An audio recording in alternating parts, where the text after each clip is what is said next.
Hello everyone, আমি মৌসুমি। তো এই ব্লগটা কিন্তু বেশ কিছুদিন আগের ব্লগ। তো তোমাদের সাথে শেয়ার করবো বলে ভুলেই যাই বারবার। আজ আমি গেছিলাম ফোন কিনতে। বাড়ি থেকে কিন্তু ঠিক করে গেছিলাম OnePlus কিনবো, কিন্তু দোকানে গিয়ে ওপো F27 Pro Plusটা দেখে মনে হলো ওটাই কেনা যাক। এটার দাম কিন্তু পড়েছিল 28,000 টাকা। আর একটা কী বলো তো, আমি না নিজের টাকায় নিজের পছন্দের জিনিসগুলো কিনতে বেশি পছন্দ করি। কারণ আমি ছোটোবেলা থেকেই আমার শখ ছিল যে যা কিছু যেইটুখানি করবো সেটুখানি যেন নিজের ক্ষমতায় করতে পারি।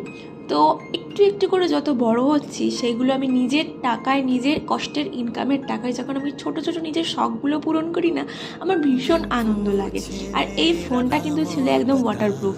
তো সেটা আমি লাইভ ডেমো নিজেরটা দিয়েই এরকম ডেমো দেখলাম।